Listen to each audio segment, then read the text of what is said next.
Senhor, ficar maravilhados e conhecer mais da Tua glória, Jesus. É o que nós te pedimos, Senhor, em Teu nome. Amém.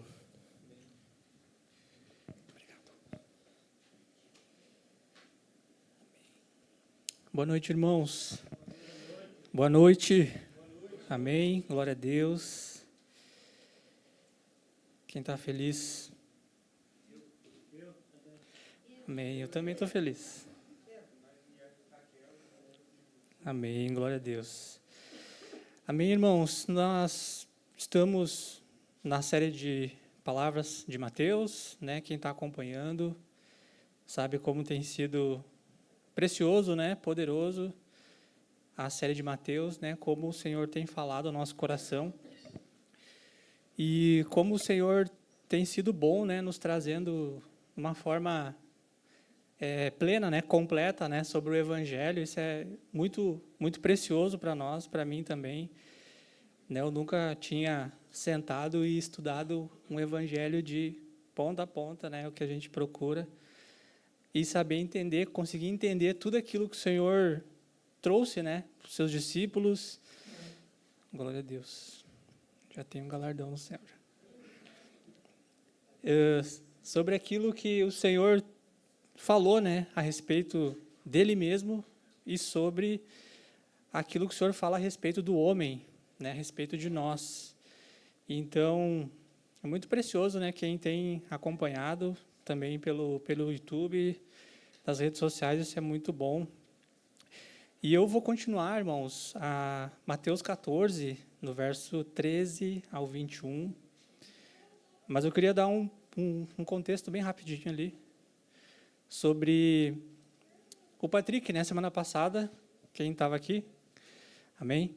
O Patrick pregou, né, o início do capítulo 14, sobre o martírio de João, né, sobre quem João era, quem João representava, sobre a radicalidade de João Batista, na mensagem que ele trazia, né, sobre alguém radical. Então, o Patrick trouxe, né, esse início de Mateus 14, e a continuação de Mateus, ele faz todo sentido agora, sobre esse pano de fundo, né, de João, que ele começa com esse banquete de Herodes, né, esse banquete aonde está ali várias pessoas importantes, pessoas ali do reino, né, pessoas ilustres, e aonde esse banquete, ele é um banquete para a morte de João, né, para o martírio de João. Agora, nós temos a multiplicação dos pães, né, que é o título, um segundo banquete.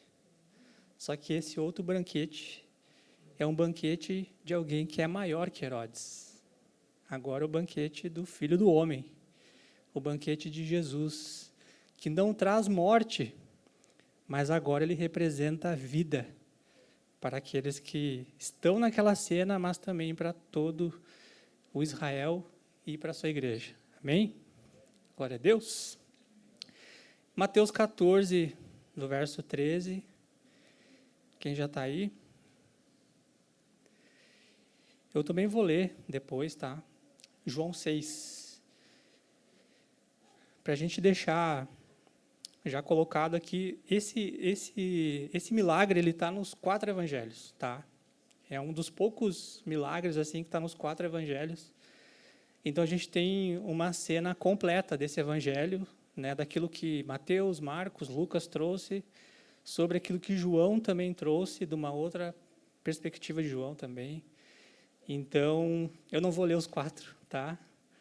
Mas eu vou ler João, que João vai dar esse contraste entre Mateus, né, que é muito parecido com Marcos e Lucas, e João tem esse contraste aí, vai ser muito bom para nós. Mateus 14,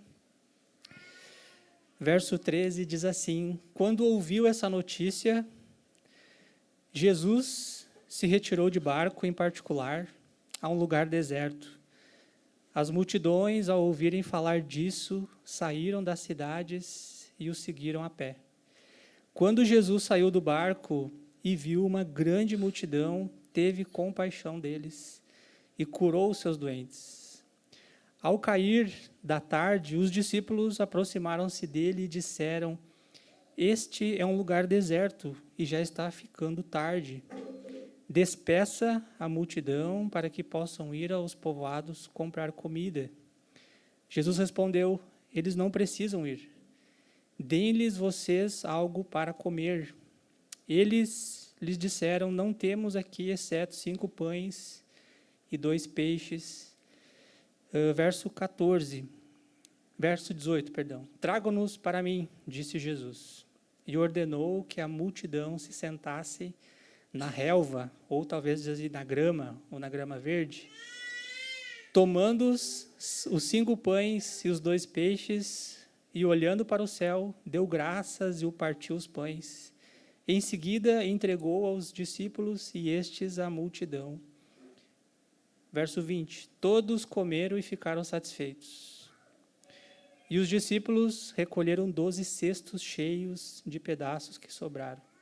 Os que comeram foram cerca de 5.000 homens, sem contar mulheres e crianças. Amém?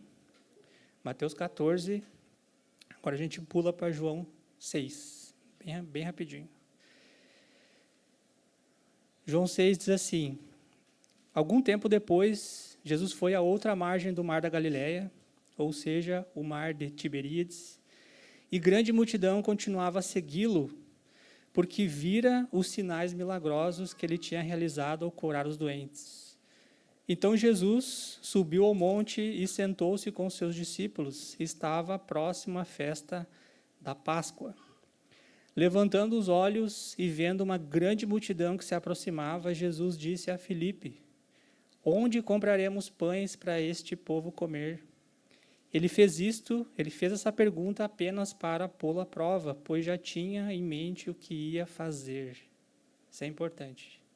Filipe lhe respondeu: 200 denários não compraria pães suficientes para que cada um recebesse um pedaço. Outro discípulo, André, irmão de Simão Pedro, tomou a palavra e disse: Aqui está um rapaz com 5 pães de cevada e 2 peixinhos, mas o que é isto para tanta gente? Disse Jesus: Mandem o povo sentar. Havia muita grama naquele lugar, e todos se sentaram. Eram cerca de 5.000 homens. Então Jesus tomou os pães, deu graças, o repartiu entre os que estavam sentados, tanto quanto queriam. O mesmo fez com os peixes. Depois que todos receberam o suficiente para comer, disse aos seus discípulos: Ajuntem os pedaços que sobraram, que nada seja desperdiçado. Então eles os ajuntaram e encheram 12 cestos com os pedaços dos 5 pães de cevada, deixados por aqueles que tinham comido. Amém? Depois de ver o sinal milagroso de que Jesus tinha realizado, o povo começou a dizer: sem dúvida alguma, este é o profeta que deveria vir ao mundo. Sabendo Jesus que pretendiam proclamar o rei à força, retirou-se sozinho novamente para o monte. Amém? Glória a Deus. Senhor, obrigado pela tua palavra, Jesus. Nós te agradecemos porque o Senhor tem falado conosco através da tua palavra, Senhor. Fala conosco, nos dê, Senhor, ouvidos atentos agora, Jesus. Nos dê não só ouvidos atentos, mas um coração atento também, Senhor, para aquilo que o Senhor deseja falar ao nosso coração nessa noite, Deus. Te agradecemos. Amém. Amém, irmãos? Então, depois a gente lê esses dois versos, né, separados, a gente viu coisas semelhantes, coisas que são diferentes, né, coisas que João traz especificamente, coisas que Lucas e Marcos e Mateus trazem, mas ambos começam com Jesus recebendo a notícia, né, ou os discípulos trazendo essa notícia da morte de João Batista. Então, todos trazem essa informação de que João agora já tinha morrido, né, pelas mãos de Herodes. João, especificamente, traz que aquele acontecimento que estava acontecendo era perto da Páscoa. Isso é muito importante para nós entender o que vai acontecer daqui a pouco. Amém? Então, é bem importante a gente guardar essa informação. Então, Jesus se retira com seus discípulos para esse lugar solitário. Alguns teólogos, eu tentei achar a informação correta ali. Alguns dizem que não tem absolutamente nada a ver com a morte de João. Jesus já queria se retirar com seus discípulos, porque eles já estavam voltando da missão dos 70. Tá? Então, eles estavam retornando, Jesus queria que eles retornassem e fossem para um lugar solitário com ele. Alguns dizem que, sim, ao receber a informação que João tinha sido morto, Jesus se retira como uma forma humana de luto, né? Porque João era alguém próximo de Jesus. Então, tem esses dois sentidos também.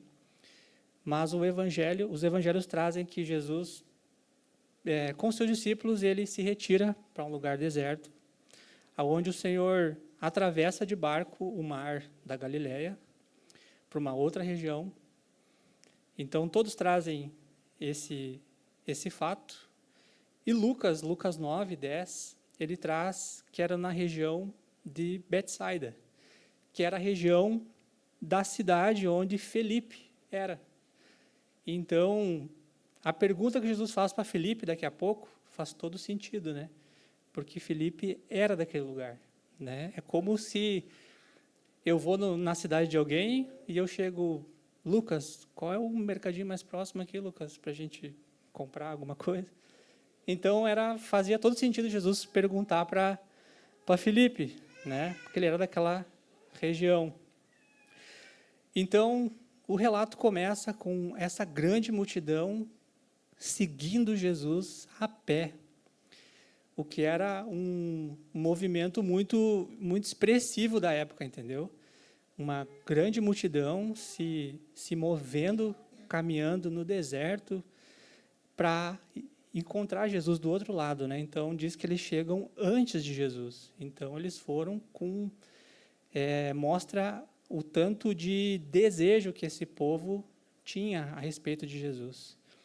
Só que João 6, verso 2, diz que essa multidão, ela segue Jesus porque tinha visto os sinais que ele tinha feito.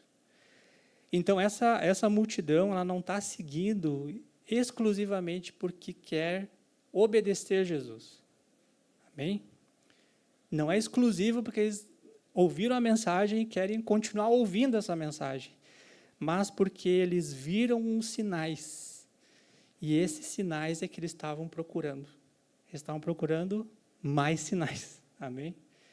Então, não era um povo unânime, assim, né, que queria ouvir a mensagem que Jesus tinha, o ensino de Jesus, ou obedecer o que Jesus estava ensinando. Mas porque eles já tinham visto outros sinais, eles estavam à procura de mais sinais, né? Os sinais que o Senhor estava fazendo naquela região. Então, há um público misturado lá de Jesus, né? Então, Jesus chega ao outro lado e essa multidão já está aguardando Jesus.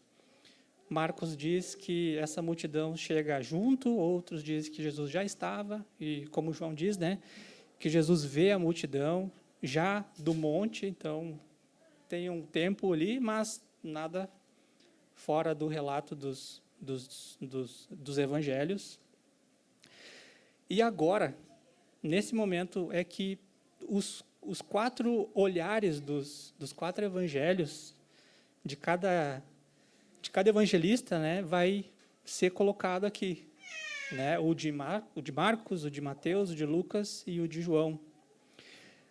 Mateus fala que Jesus, ao ver essa grande multidão, Jesus se move no seu íntimo, no seu coração, né, no verso 14. Lucas 9, 11, descreve Jesus como um Senhor que acolhe esse povo como uma recepção íntima e afetuosa, podendo, tá? Abre aspas aqui. Esse eu vi de também outro teólogo, que quando Jesus sai do barco e ele se apresenta para eles, né? Jesus estava no momento de oração com seus discípulos, né? Lugar retirado. Nesse momento que Jesus sai desse lugar e Jesus se apresenta para esse povo, se assemelha à saída do sumo sacerdote do santo lugar e se apresentando para o povo. Fecha aspas, tá? Isso não é uma coisa fechada. Mas que o teólogo não é o Carson, tá? É outro. Eu vou achar que é outra referência, tá? Esse é o Reinhard Bonker, ele fala isso, sobre que se assemelha com o sacerdote saindo do santo lugar e se apresentando agora. E a palavra que Lucas usa é uma palavra grega chamada apodekorai. Isso. É uma palavra que, lá no Êxodo, a tradução do hebraico para o grego usa essa palavra. Quando o sumo sacerdote, né, Arão, sai do santo lugar, é exatamente esse sentimento que ele está sentindo. Ele é tomado de íntima compaixão. Porque Arão e o sumo sacerdote, ele está com sentimentos de Deus misturado com os seus próprios sentimentos. Então, ele olha o povo com esse coração, digamos assim. Amém? Amém? Glória a Deus. Então, Lucas traz dessa forma, Mateus também. E Marcos, irmãos, Marcos 6, no verso 34, diz que Jesus os via como ovelhas sem pastor. Isso é bem específico também, né? E que Jesus, ao vê-los como ovelhas sem pastor, ele se dispõe a ensiná-los, né? E curar todos os doentes. Então, Marcos traz essa verdade como Jesus olhando eles como ovelhas perdidas, sem pastor. E como, se ele vê essas pessoas como ovelhas sem pastor, ele se identifica como o próprio pastor. Amém? Isso é uma referência ligada a Números 27, 17, que diz que Moisés, né, nos últimos momentos ali de Moisés, como líder de Israel, Moisés ele fala algo que ele diz assim, no verso 16, né, Números 27, 16, que o Senhor, o Deus que a todos dá vida, levante um homem como um líder desta comunidade, que vá adiante deles e os lidere quando saírem e quando retornarem. Outros dizem assim, quando entrarem e saírem, né? Para que a comunidade do Senhor não seja como ovelhas sem pastor. Amém? Então, parecia que Jesus já estava se mostrando como o verdadeiro pastor de Israel ali. Amém? Como o verdadeiro pastor, o verdadeiro Moisés do deserto. Amém?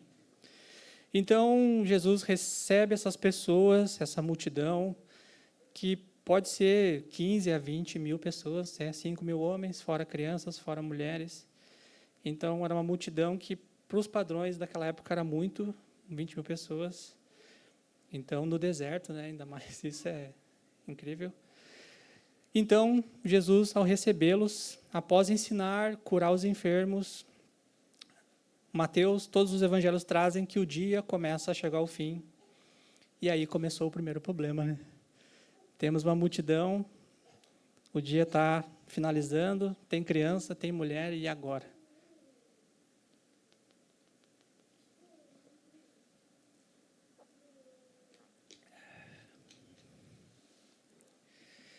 Aí a primeira situação se mostra ali para Jesus e para os discípulos, e ao perceberem isso, os discípulos se preocupam de que o Senhor despeça o povo.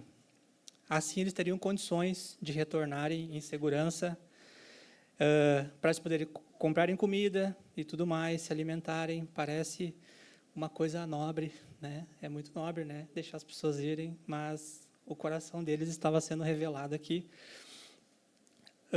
João diz que a iniciativa advém de Jesus. Aqui João muda o cenário aqui. Tanto Marcos, Lucas e Mateus, eles trazem que a iniciativa advém dos discípulos. Jesus está curando, ensinando, e os discípulos começam a perceber que vai anoitecer e vai ser um problema aquela multidão, né, no deserto, sem comida, sem lugar para dormir e tudo mais acontecendo. Só que João, ele traz um outro olhar agora, dizendo que a iniciativa de alimentar essas pessoas é de Jesus, é do próprio Jesus. Quando João fala assim, no versículo 3, e então Jesus subiu ao monte e sentou-se com seus discípulos. No verso 5, levantando os olhos e vendo uma grande multidão que se aproximava, Jesus disse a Filipe, onde compraremos pães para todo este povo comer, ou toda essa multidão comer? Então, Jesus é colocado aqui como quem tem essa iniciativa de alimentar. E João fala que ele fez essa pergunta apenas para pô-lo à prova, pois já tinha em mente o que iria fazer. Jesus já sabia exatamente o que iria fazer. Então, amigos, tem uma coisa meio, parece que, se Jesus sabia o que ia fazer, e ele pergunta o que os discípulos, o que Jesus estava querendo aqui, né? Às vezes Jesus é assim, né? Ele sabe exatamente o que vai fazer, né? Ele só nos pergunta. Só nos pergunta assim, o que tu quer é o mesmo que eu estou querendo ou vai demorar para te entender, né? Então, Jesus já sabia o que iria fazer, amigos, porque Jesus não foi pego de surpresa, tá? Por aquela multidão, por toda aquela demanda que estava chegando, a noite chegando, Jesus não é pego de surpresa. Jesus não fica nervoso, e meu Deus, e agora, meus amigos? O que vocês têm nas mãos aqui? Porque Jesus já tinha em mente o que iria fazer.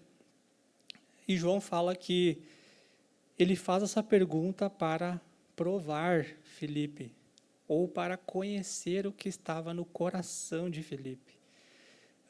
O Carson fala, agora é o Carson, ele diz que não é especificamente sobre Filipe isso, mas é sobre o coração de todos os discípulos que estavam ali. Filipe era só a pessoa que conhecia aquele lugar, então Jesus entendia, né, a gente entende que era a pessoa mais razoável para perguntar, né? Tu que é daqui, Filipe? Conhece alguma coisa? Consegue nos ajudar? Mas aquilo identificava todos os apóstolos, né? O que Jesus queria realmente era conhecer o coração deles, e a resposta de Filipe é a resposta mais humana possível, né? Filipe diz assim: 200 denários não comprariam pães suficientes para que cada um recebesse um pedaço. Outro discípulo, André, irmão de Simão, Pedro, tomou a palavra: aqui está um rapaz com 5 pães de cevada e 2 peixes. Mas o que é isto para tanta gente? Então, Filipe, ele dá a resposta mais humana possível, irmãos. Filipe olha para a multidão, 20 mil pessoas, Senhor, 200 denários. Denário era o pagamento de um dia de trabalho da época, né? Aproximadamente. Então, 200 denários era praticamente o salário de um ano, assim, né? Então, era muito dinheiro, tipo assim, Jesus, muita coisa, não tem como, não vai dar. Ou agora não vai dar, Jesus. Eu acho que agora a gente passou um pouco dos limites aqui. Só que isso mostra o coração de Filipe e de todos os outros, porque André também se aproxima e dá uma resposta também muito limitada, né? 5 pães, 2 peixes, o que é isso para tanta gente? Então, Felipe quanto André dão uma resposta somente na esfera natural. Somente na esfera natural. Onde eles mostram uma visão limitada a respeito de Jesus e daquilo que Jesus era. Amém? Então, a gente pode lembrar, a gente estava até falando ali atrás, né, com o Patrick e o Gerson e o Lucas, sobre a visão limitada dos discípulos, porque esse mesmo Jesus, há um tempo atrás, né, no início do ministério de Jesus, Jesus transformou água em vinho, meus amigos, num casamento. E era uma demanda também que para eles era impossível. Não tem mais vinho. Vai colher a uva agora, vai pisar nela agora, vai fazer o vinho, não tem como. Então, se eles entendessem naquele momento quem Jesus era, eles não iriam dar atenção para essa demanda só da esfera natural. Eles iam simplesmente pedir para Jesus: Jesus, não tem pão. Só isso. Igual que a mãe dele falou: filho, não tem vinho. Ele disse: ok, eu já vou resolver. Entendesse? Vocês entendem isso? E às vezes a gente fica meio chocado, né, com a resposta de João para Maria, né? Tipo assim, o que eu tenho contigo? Jesus fala: eu já sei disso. Eu já vou resolver. Entenderam? Então, os discípulos, eles não se lembram disso, meus irmãos. E nem passa pela cabeça deles. Dizer assim: Jesus não tem pão e não tem peixe, não tem nada para eles comerem. O que o Senhor precisa? Quer que a gente colha a grama? O Senhor transforma em pão? O Senhor quer que pegue as pedras, transforme em peixe? O que o Senhor precisa? Mas não é essa a resposta dos discípulos. Amém? Então, isso mostra a visão ainda limitada dos discípulos de Jesus. E a partir daqui, tá, irmãos, Jesus começa a ser muito intencional em dizer quem ele é. Tá? Jesus começa a ser intencional para os discípulos. Né? João 6 é o versículo, é o capítulo onde Jesus começa a falar dos eu sou, né? E esse é o primeiro, que já chega aqui em João 6, 51. Jesus fala: eu sou o pão vivo. E João 6 é sobre isso, né? Sobre Jesus ser o pão. Depois, Mateus 16, a gente já vai chegar lá daqui a pouco. Jesus pergunta para eles: o que o povo diz que eu sou? Jesus ainda indagando eles sobre o que eles pensavam sobre ele, como eles viam ele mesmo, né? Como os seus discípulos o viam, né? Então, nós temos ali toda também essas situações que estão chegando. Todos os evangelhos trazem, né, a figura dos 5 pães e dos 2 peixes. Isso é importante.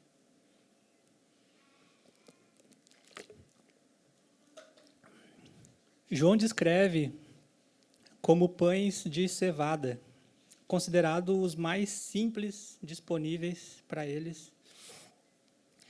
E também João é só quem traz isso, a figura de um rapaz que traz o pão, né? Marcos, Lucas diz que o André traz o pão, outros discípulos eles trazem, Marcos traz que eles trouxeram, né, da multidão.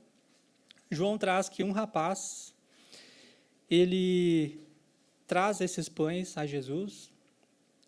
Só que é importante a gente entender como a intenção de cada autor bíblico, ele traz algo importante sobre quem Jesus é. Amém? E essa palavra rapaz, um rapaz ou moço, é uma referência direta ao que a gente falou ali também sobre Elias e Eliseu. A gente falou, né, sobre aqueles que multiplicam o pão, né, que era Moisés e Eliseu, essa cena. E essa palavra que está ali, grega, que é paidarion, acho que é isso, né? Traduzir certo, paidarion, que quer dizer moço, ou jovem, rapaz, ou um servo jovem. É a palavra no Antigo Testamento, em 2 Reis 4, 42, 44, e também em 2 Reis 6, 17, referido ao moço de Eliseu, o servo de Eliseu. Aonde, amigos, meus irmãos, diz assim, ó, 2 Reis 2, 42, 44. Diz assim, um homem veio de Baal, Salisa, trazendo ao homem de Deus 20 pães de cevada, feitos dos primeiros grãos da colheita, e também algumas espigas verdes. Então Eliseu ordenou ao seu servo, sirva a todos. O auxiliar de Eliseu perguntou, ou o servo de Eliseu, como poderei servir isso a 100 homens? Eliseu, porém, respondeu, sirva a todos, pois assim diz o Senhor, eles comeram e ainda sobrará. Então ele serviu, todos comeram e ainda sobrou, conforme a palavra do Senhor. Então, quando João traz essa figura do rapaz, ele está remetendo direto ali a 2 Reis e essa cena de Eliseu. Amém? E 2 Reis 6,17 vai ilustrar sobre a visão limitada dos apóstolos. 2 Reis 6 diz assim, 6,15, tá? Amém? O servo do homem de Deus levantou-se bem cedo pela manhã e quando saía, viu que uma tropa com cavalos e carros de guerra havia cercado a cidade. Então ele exclamou, meu senhor, o que faremos? O profeta respondeu, não tenha medo, aqueles que estão conosco são mais numerosos dos que estão com eles. Então Eliseu orou, dizendo, Senhor, abra os olhos dele, para que veja. O Senhor abriu os olhos do servo, que olhou e viu as colinas cheias de cavalos e carruagens de fogo ao redor de Eliseu. Amém? João, o que tem a ver? Jesus aqui, ele se mostra maior do que Elias e Eliseu. Não só nessa cena dos pães que vão ser multiplicados, mas daquele que tem poder de abrir os nossos olhos. Assim como Eliseu ora para que o Senhor abra os olhos daquele rapaz, Jesus é aquele poderoso para abrir os nossos olhos. Amém? E ele diz, eu sou maior que Elias e Eliseu. Amém? Esse é o primeiro ponto dos discípulos, né? Eles tinham um olhar limitado sobre Jesus. Um olhar somente para a esfera natural. A segunda parte desse relato traz agora mais simbolismos a respeito de Jesus e da figura do Messias que ele é, amém? Do Messias prometido de Israel. Então, agora começa mais símbolos e mais referências diretas para ele, amém? 5 pães e 2 peixes. Então, Jesus toma esses pães, ele agradece, e Jesus ordena que seja entregue para ele e que todo o povo se assente em gramas verdes.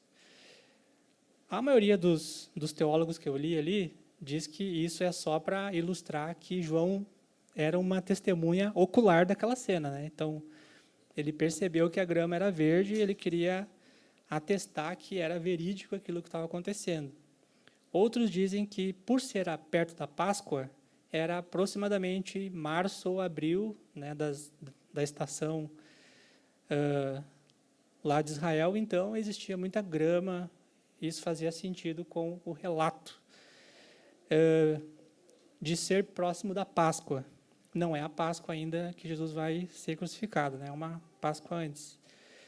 Então, mas alguns também que eu li, diz que essa referência de pastos verdes, grama verde ou relva verde pode ter um sentido direto no bom pastor do Salmo 23, aonde ele conduz as suas ovelhas agora a pastos verdes. e ele se coloca como o pastor. Amém? Tá colocado, não? É isso. Glória a Deus. Após alimentá-los espiritualmente, né, como a gente diz, ele curou os enfermos, ensinou. A necessidade humana, irmãos, também estava diante daquele que é poderoso para fazer todas as coisas. Então, quando Jesus ele vê aquela multidão, aquelas pessoas, ele se move intimamente por elas e diz que Jesus começa a ensiná-las, tá?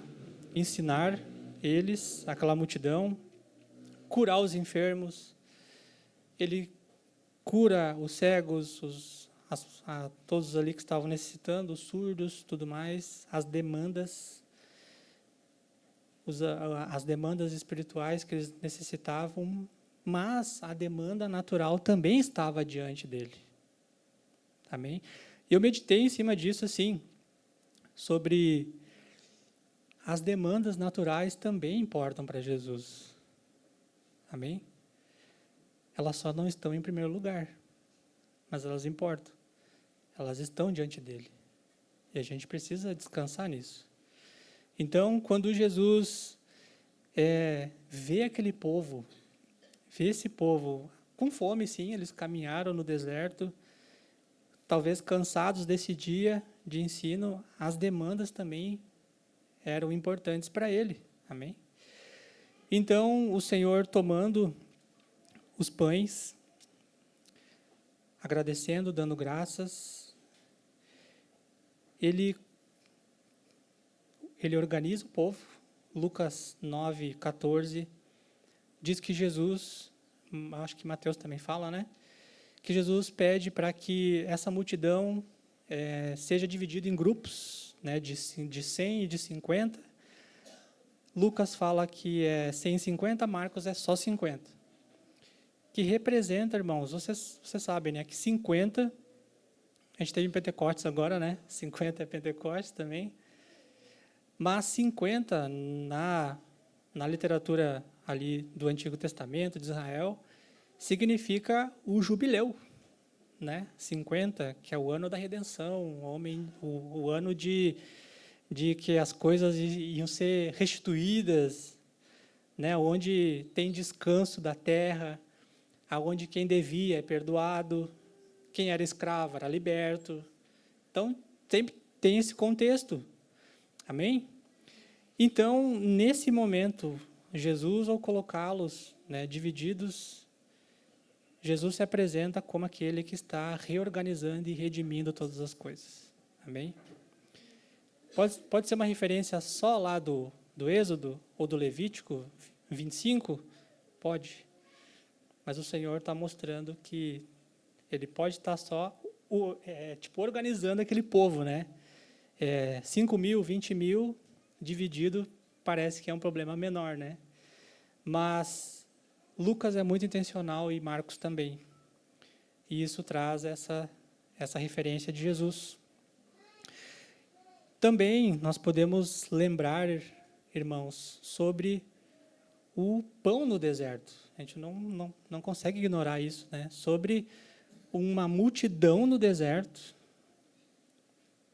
pães e o pão sendo multiplicado para eles.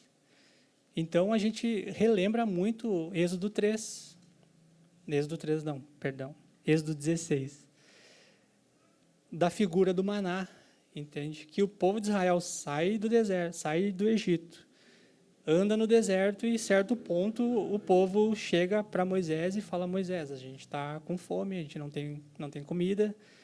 Claro, tem um pouco de murmuração, é o que fala ali, mas aquele povo está necessitado de pão. E João 6 é o capítulo onde Jesus se revela o pão. Amém?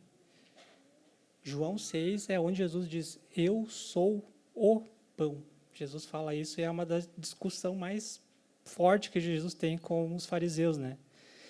Em João 6,51, que ele fala: eu sou o pão, eu sou o pão vivo. E Jesus fala também: quem não comer da minha carne, não beber do meu sangue, não tem parte comigo. Então, nesse momento, Jesus Jesus se revela não só como o segundo Moisés, mas Jesus se revela como propriamente o alimento para eles. Amém? Ele é o próprio alimento que é dado. Amém? Então, Jesus se mostra para aquela multidão dessa forma. E João, Jesus usa essa expressão, né, do eu sou, que é o nome que Deus usa quando ele vai falar com Moisés, né, em Êxodo 3:14. Deus fala, né? Moisés pergunta assim: como que eu vou chegar para Faraó e falar, né? Quem está mandando essa mensagem? E Deus fala para ele dizer assim: o eu sou te mandou. Então, quando Jesus ele fala sobre ele como o eu sou o pão vivo, eu sou a videira verdadeira, eu sou o bom pastor, ele está se referindo a ele mesmo, não só como alguém que representa Deus, mas alguém que é o próprio Deus, porque ele usa o seu nome. Amém? E Deus fala assim: ninguém vai usar meu nome em vão, né?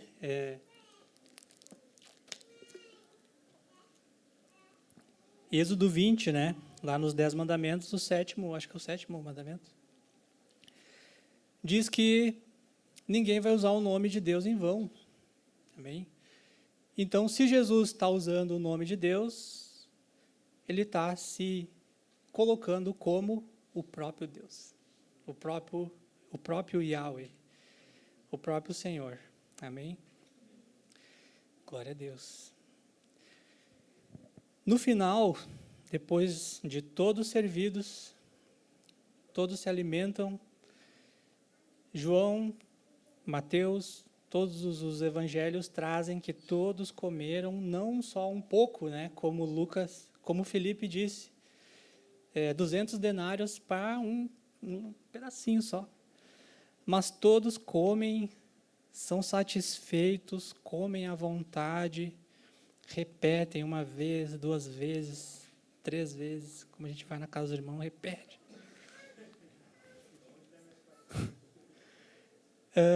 E depois eles comerem, ainda sobram 12 cestos cheios. Amém? Glória a Deus.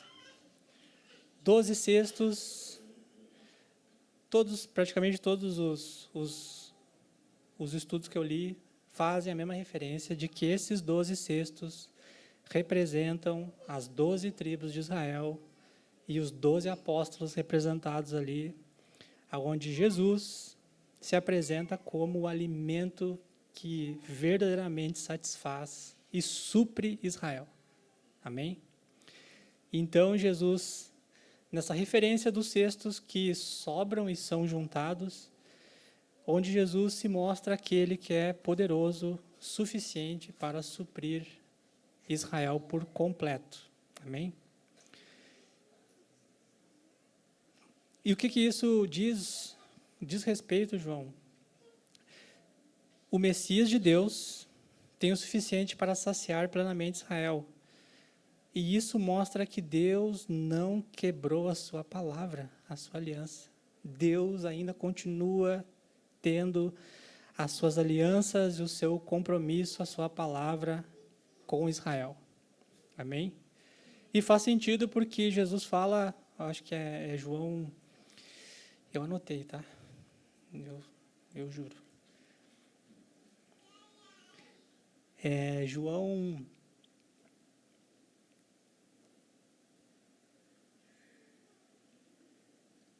Não anotei, mas eu vou citar, tá? Que Jesus fala assim: o meu Pai trabalha até agora, e eu também trabalho. O que isso diz? Que aquilo que Jesus começou lá no passado, Ele está continuando agora, através de mim. O meu Pai trabalha até agora, eu também trabalho. Eu tô engajado na obra dele. Amém? Então, Jesus, ele se revela aquele que supre plenamente, por completo, Israel, e que toda a suficiência que Israel precisa está nele. Amém?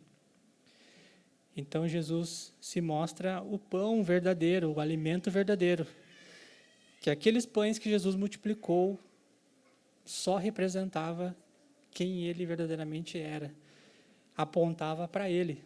Amém? Então, esse sinal que Jesus ele faz, ele não tem um fim nele mesmo, não tem um fim nele, né? O sinal não tem um fim nele mesmo. Ele sempre aponta para quem Cristo é, para quem Jesus é. E esse é o sentido dos sinais. E isso mostra que essa mesma multidão que chegou para encontrar Jesus, que eles não estavam 100% disponíveis a obedecer Jesus, mas que eles estavam procurando mais um sinal. E não o Senhor que produziu aquele sinal, que fez aquele sinal. Vocês entendem? Que João traz isso, nos dando uma ideia de como o coração daquelas pessoas eram. E no final desse quadro aqui, o coração deles agora vai pular para fora mesmo. Agora o coração vai vir. Então, após Jesus saciar as demandas espirituais, as demandas humanas, essa mesma multidão é tomada por uma expectativa equivocada sobre Jesus. Eu não sei, né, se é sobre a magnitude do milagre que eles tinham visto, ou se era também pelo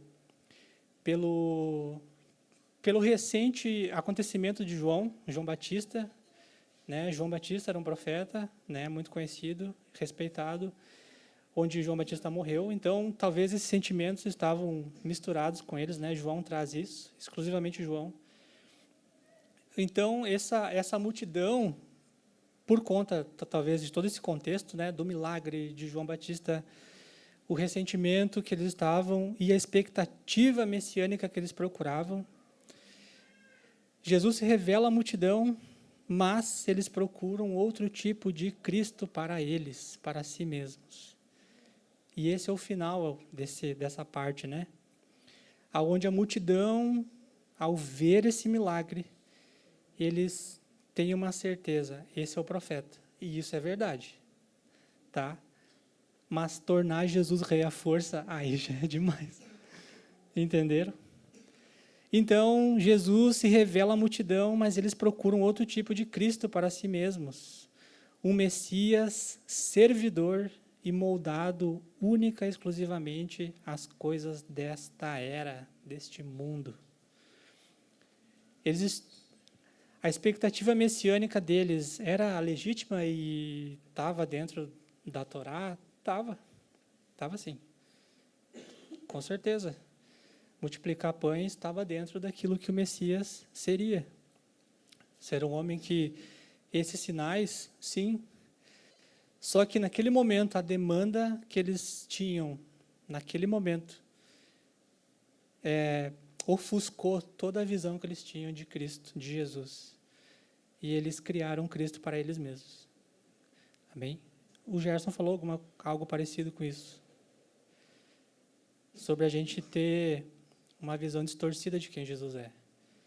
E aí a gente cria um Cristo aos nossos moldes, aos nossos modelos, ao nosso modelo.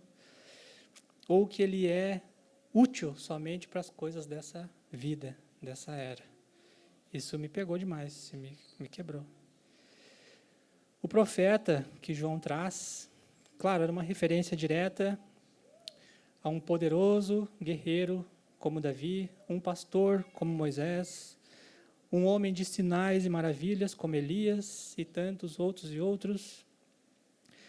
Mas, olhando para as demandas humanas que eles tinham, eles transfiguraram Cristo para cada um deles. E esse Cristo não era o Cristo de Deus. Jesus, né, falou que quem cresce nele, como diz as Escrituras, fluiria um rio deles. Jesus fala isso. E Jesus também fala, João 5,19, diz assim: vocês estudam cuidadosamente as Escrituras, porque consideram que nelas tem a vida eterna. E são as Escrituras que testemunham a meu respeito. Então, Jesus, ele fala isso em outros versos ali também, mas que tudo que aconteceu ali, aquele sinal, só trouxe para aquelas pessoas um sentimento de que esse homem é o que eu procuro. Eu tenho um problema. Então, eu vou pegar ele aqui e ele vai ser posto lá. Então, Jesus se reduz às expectativas humanas. E sabe como isso é tão sério? Torná-lo rei à força parece uma nova proposta de reino que não advém de Deus. Vocês lembram da proposta de reino que não vinha de Deus? De Mateus 4, onde Satanás fala isso para Jesus: se você se prostrar, eu te faço rei, mas é do meu jeito. Tem que ser do jeito que eu... Não é do jeito que Deus te propôs. Imagina a tentação que Jesus sentiu ouvindo isso de novo. Mas agora não era de Satanás, era do homem, do coração humano. Então, como às vezes é parecido, né? As coisas, né? Como Jesus percebe e ouve isso: nós vamos te tornar rei, Jesus. Só que é do jeito não de Deus, do jeito que Deus não te prometeu. Então Jesus, percebendo, né, sendo Deus, Jesus se retira naquele momento, apressado, porque aquela proposta era uma proposta minimamente uma blasfêmia, no mínimo uma blasfêmia para ele, sendo Deus e estando comprometido com a obra de Deus, com a missão de Deus. Que Jesus fala, né? A minha obra é completar a missão que Deus me deu. Essa é a minha obra, isso é o que eu vou fazer e eu vou completá-la. E uma proposta dessa trouxe esse sentimento para o Senhor e o Senhor se retira. Amém? Então, João termina essa parte aonde, depois desse sinal, do grande sinal de Jesus, que é o primeiro sinal, primeira multiplicação, depois tem uma segunda multiplicação, que está mais adiante um pouquinho, que é conectada com essa. João termina dessa forma, mas fica algumas perguntas para nós, né? Perguntas que eu me fiz também quando eu estava falando sobre isso, né? Sobre, será que temos uma visão ainda limitada de Jesus? Será que tenho ainda uma visão limitada que se reduz somente para essa era, essa vida? Será que eu ainda estou buscando, como aquelas pessoas, uma saciedade somente humana? Ou se eu busco um Cristo que se molda às minhas demandas, à minha vida, às coisas dessa vida? Então, essas perguntas eu me fiz, e sobre esse contraste, né, de um Jesus que se compadece intimamente, mas que ele não está disponível a se moldar às nossas falsas expectativas dele. Não podemos confundir uma coisa com a outra. O contraste de um Jesus que se compadece intimamente, mas que ele não está disponível a se moldar às nossas falsas expectativas. Isso muito forte também, né? Será que temos uma visão limitada ou distorcida de Jesus? Ou temos crido num Cristo somente para essa vida, como Paulo disse, e a nossa esperança em Cristo se resume somente para as coisas dessa vida? Somos os mais miseráveis de todos os homens. Então, essas perguntas eu me fiz ao longo dessa pregação, orei em cima delas. Será que a minha visão ainda está distorcida a respeito de Jesus? Apesar de entender como eles entendiam, que Jesus era o Cristo, era o Messias. Eles entenderam isso. Eles disseram assim, não, esse é o profeta, a gente tem certeza. Esse é o homem que Moisés falou a respeito.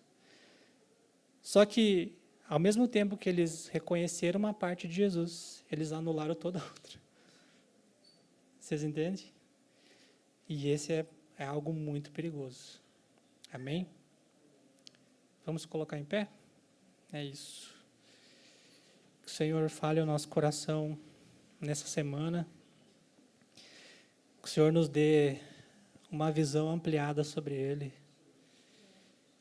Que as escamas dos nossos olhos sejam derrubadas, sejam caídas. Que as mesmas escamas de Paulo podem ser as nossas próprias escamas. Que a gente conhece a lei do Senhor, conhecemos a palavra, mas nós não estamos vendo Jesus do jeito que Ele é. Nós não podemos cair na tentação de criar um Cristo moldado às nossas expectativas, moldado à minha vida. O Senhor não está disponível para se moldar às nossas falsas expectativas. O Senhor fala a respeito dele, eu sou o que sou. E nós não temos o direito de criar esse Deus para nós. Amém? Feche seus olhos, irmãos.